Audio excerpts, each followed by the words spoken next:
In the heart of Atlanta, on an afternoon painted with sunlight, Riverside Park was a haven of everyday serenity.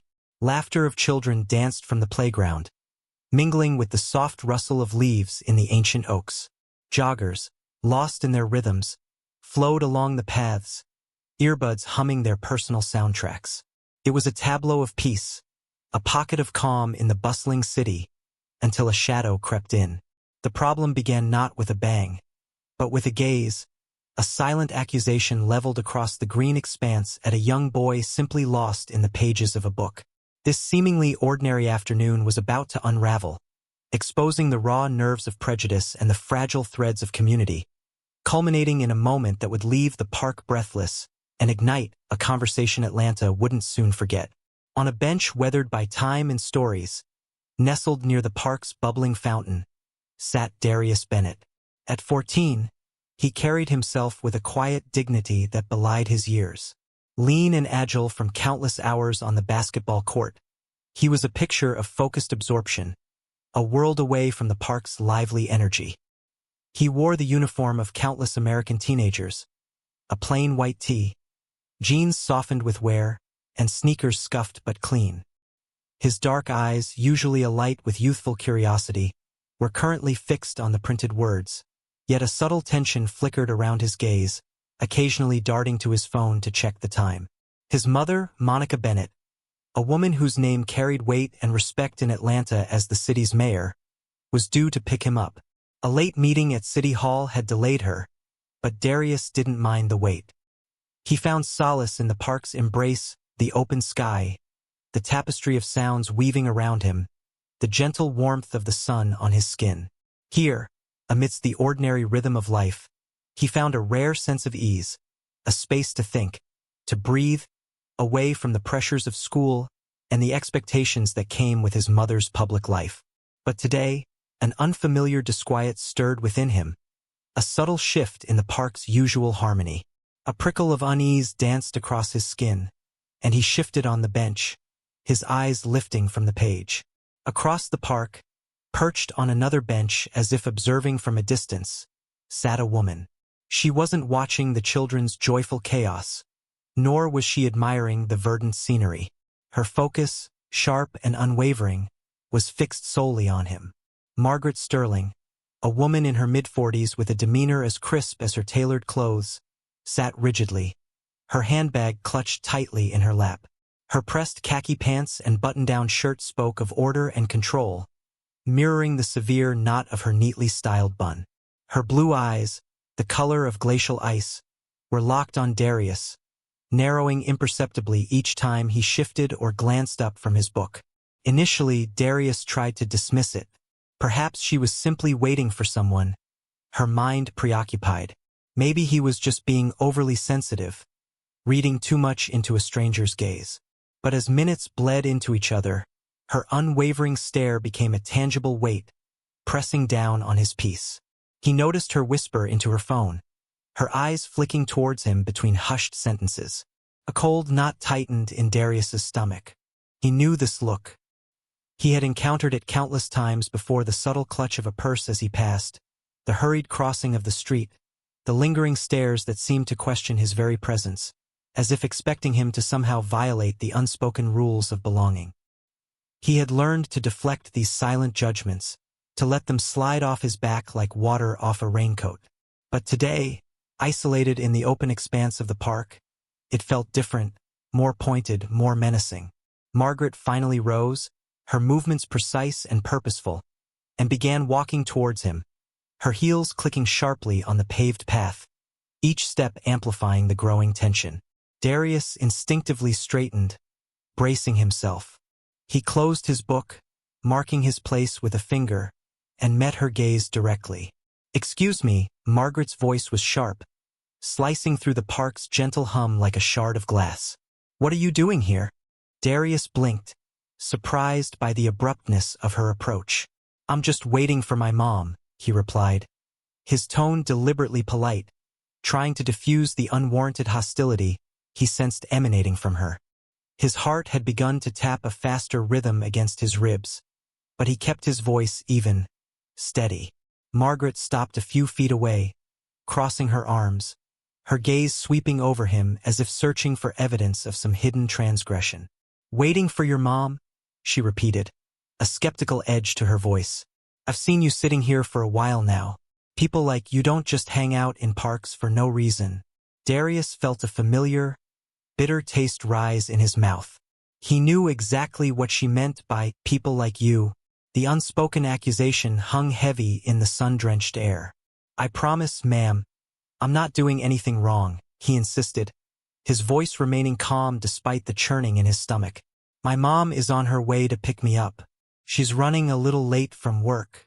Margaret remained unmoved, her expression hardening. "Do you have any ID? Proof that you're supposed to be here?" Darius's brows furrowed in confusion. "No, ma'am. I don't carry ID. I'm only 14. The words were barely out of his mouth when Margaret snatched her phone from her purse, her thumb already poised over the dial pad. "I'm calling the police," she announced, her voice tight with self-righteousness. Panic flared in Darius's chest, cold and sharp. "Wait, what? Why? I didn't do anything." Margaret turned her back to him, her voice rising as she spoke into the phone, her words aimed as much at him as at the unseen operator on the other end of the line. "Yes. Hello, police? There's a suspicious individual in Riverside Park. Young black male about 14 or 15. He's been hanging around, acting strange. I think he might be up to something." Darius froze, his mind racing, a whirlwind of fear and confusion. Run? Should he run? But he knew instinctively that running would only validate her accusations, painting him as guilty in the eyes of any arriving officers. He clenched his fists, forcing himself to stay rooted to the bench, the weathered wood suddenly digging uncomfortably into his palms. Tears pricked at the corners of his eyes, a burning humiliation rising in his throat. Around them, the park's idyllic soundscape began to shift. Whispers rippled through the nearby families. Heads turned. A few phones were discreetly raised, capturing the unfolding drama. No one intervened. No one spoke up. Then, the distant wail of sirens, a sound that always carried a weight of authority, now felt personally threatening.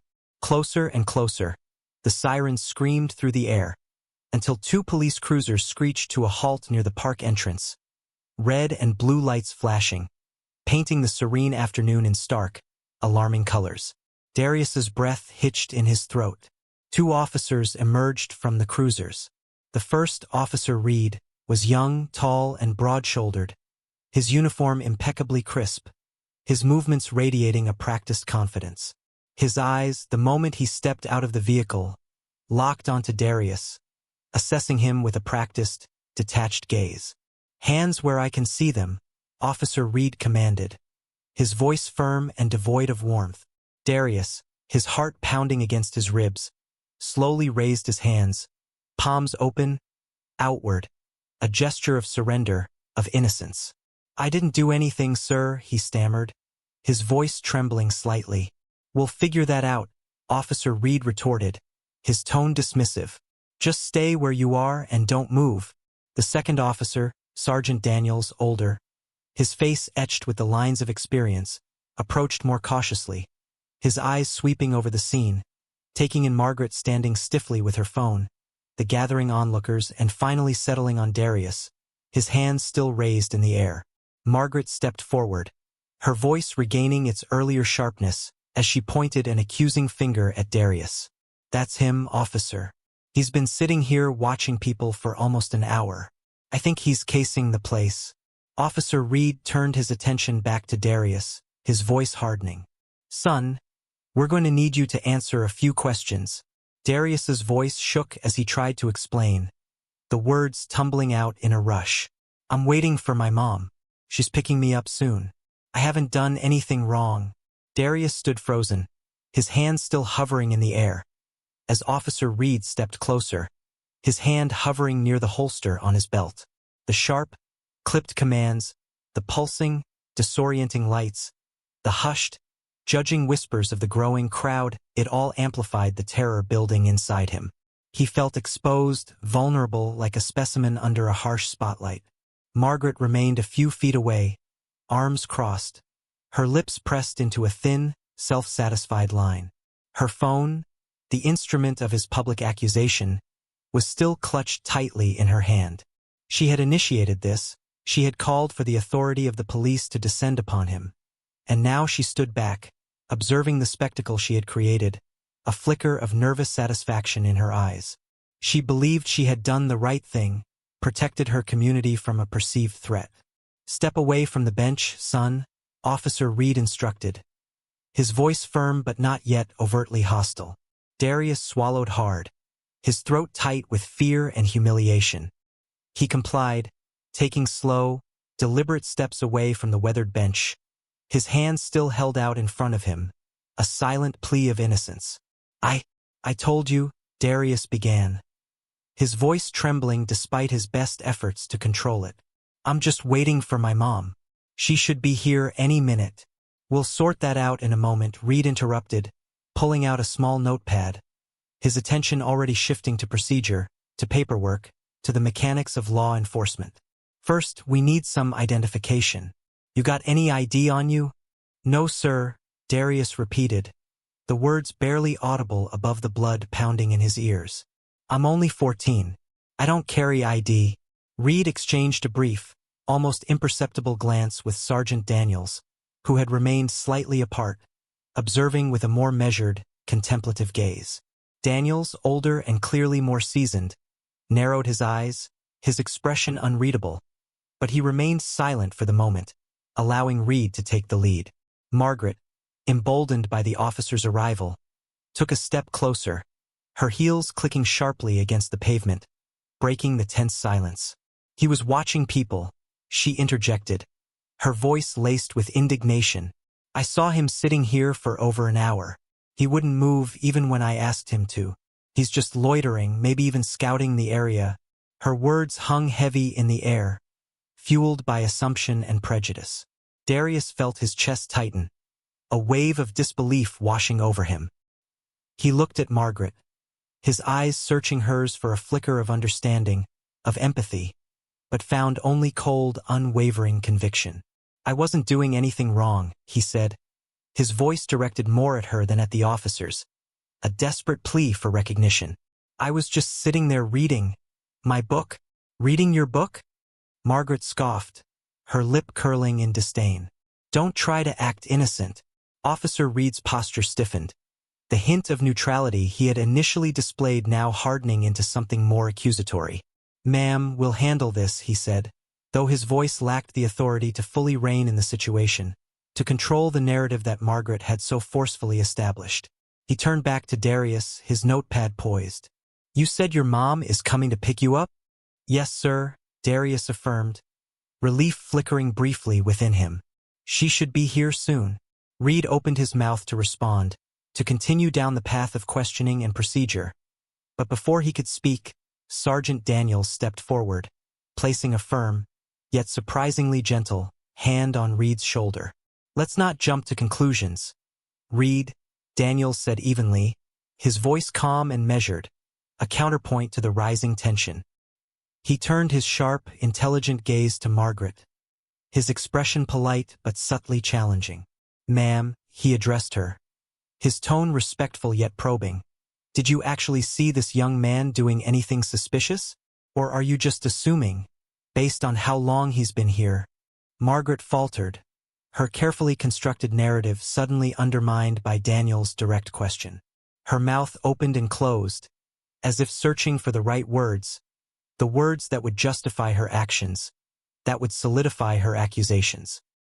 "He was just sitting there," she admitted, her voice losing some of its earlier conviction. "But I know the type. He didn't belong." Daniels raised an eyebrow, a subtle gesture that spoke volumes. "Didn't belong?" he echoed, his voice calm but layered with a subtle, almost imperceptible, challenge. "This is a public park, ma'am." Margaret flushed, a surge of heat rising in her cheeks. But before she could formulate a response, a sound cut through the tense exchange, interrupting the escalating confrontation. The soft, almost silent, purr of a powerful engine, the distinct sound of luxury and authority. Heads turned, all eyes drawn towards the edge of the park. A sleek black SUV, polished to a mirror sheen, rolled to a stop near the curb. The rear door opened with a soft click, and out stepped Monica Bennett. Sharp, poised, radiating an undeniable aura of authority in her impeccably tailored suit, Monica Bennett stepped onto the pavement. A collective murmur rippled through the onlookers, a wave of recognition spreading through the small crowd. "Isn't that the mayor?" someone whispered, the question hanging in the air, confirming the dawning realization. Margaret's face, already pale, seemed to drain of all color. Monica Bennett's heels clicked against the paved path as she strode towards the scene, her gaze immediately locking onto her son. Her expression was a complex tapestry of emotions, relief flooding her features, quickly followed by a simmering, barely contained anger. "Darius," she called, her voice firm, carrying across the hushed park. "Mom!" Darius nearly choked out the word, his voice thick with relief. His hands, still raised, trembled slightly. Monica's eyes shifted immediately from her son to the officers, then to Margaret, who suddenly seemed to shrink in on herself, her earlier bravado evaporating like morning mist. "What is going on here?" Monica demanded, her voice low but vibrating with undeniable weight, the voice of someone accustomed to being heard, to being obeyed. Sergeant Daniels immediately straightened, taking a respectful step back. Officer Reed looked visibly nervous, his earlier confidence completely dissolving under the mayor's direct, unwavering gaze. Monica Bennett's heels clicked sharply against the pavement as she moved towards the officers, leading Darius with her. The tension in the air thickened, palpable, as if the entire park held its breath, suspended in anticipation of what was about to unfold. Darius walked beside his mother, his shoulders still tense, his heart still racing, but the warmth of her hand, a silent reassurance on his back, offered a small measure of comfort.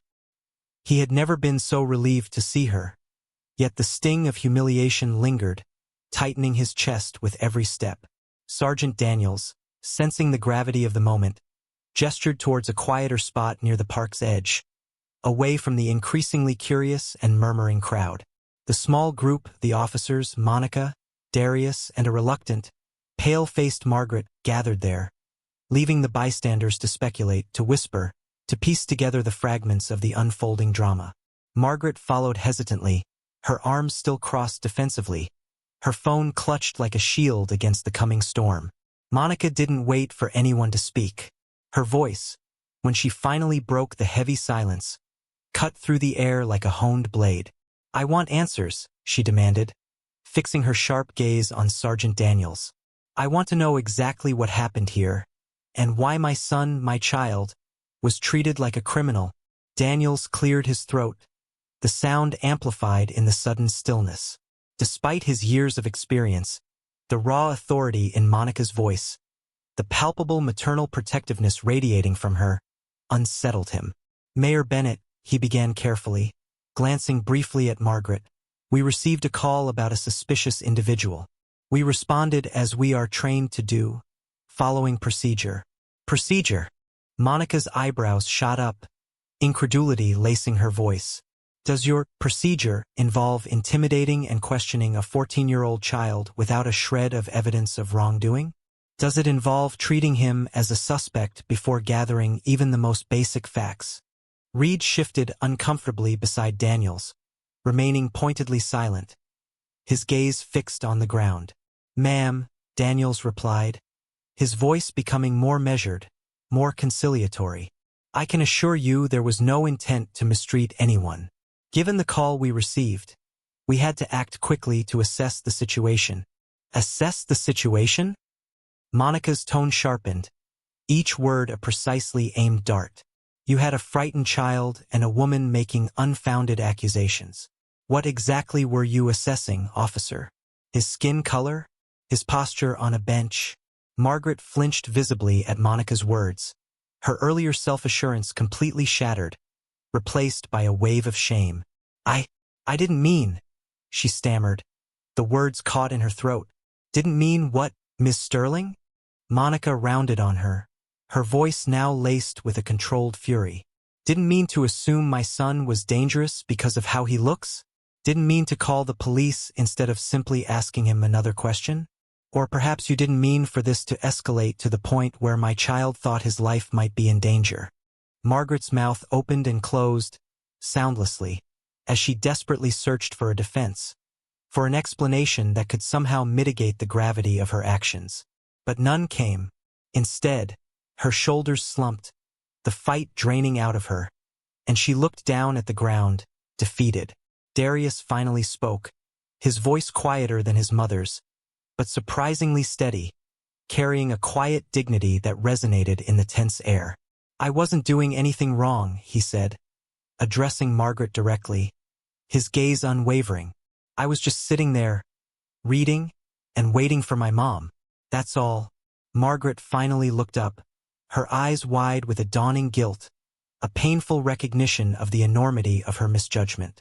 I'm sorry, she whispered, her voice barely audible, choked with emotion. I really thought, you just assumed, Monica finished for her, her voice softening slightly, though the steel remained beneath the surface. And your assumption could have cost my son his dignity. Or worse. Margaret nodded, her face flushing crimson with shame. I didn't mean any harm, she repeated, her voice cracking. Monica took a deep breath, visibly working to steady herself, to regain her composure.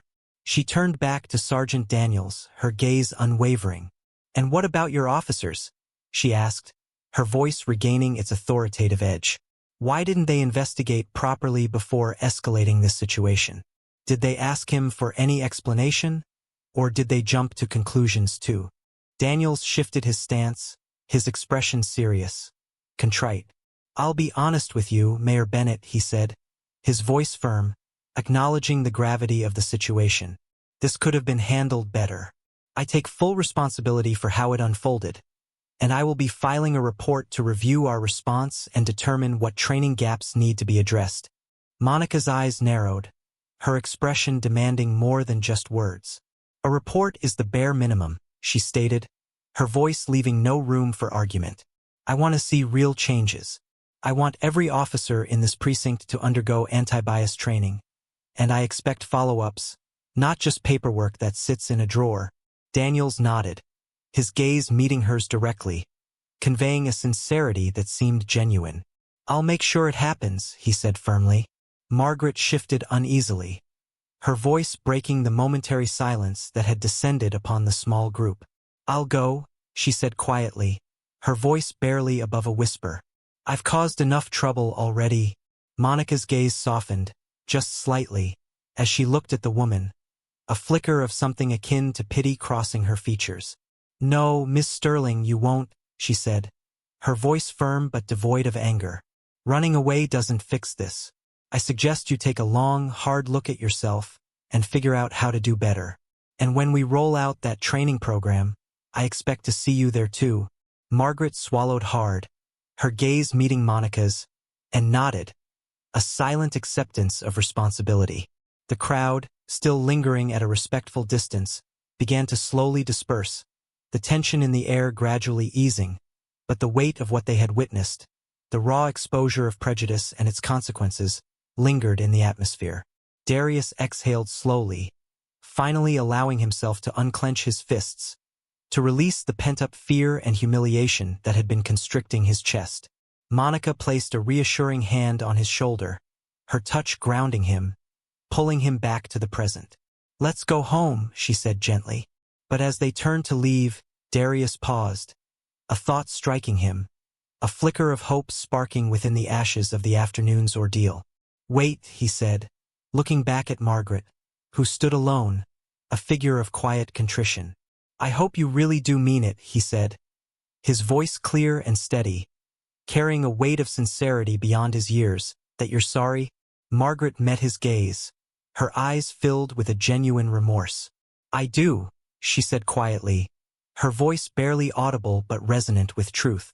I really do. With that, Darius turned and walked away with his mother, his head held high, despite the lingering ache of what had just transpired. As they reached the sleek black SUV, Monica squeezed his shoulder, her eyes filled with pride. "You handled yourself well, Darius," she said, her voice soft but firm. "I'm proud of you." Darius managed a small, weary smile. But as he climbed into the car, the plush leather seats offering a stark contrast to the hard wooden bench he had just vacated, he couldn't help but wonder how different the outcome might have been if his mom hadn't arrived in time. And as Riverside Park, once a haven of peace, faded into the distance, he resolved, with a quiet determination that surprised even himself, to make sure no one else would ever have to feel the way he had felt in that moment, in that park, on that sunny afternoon in Atlanta. The conversation, he knew, had only just begun.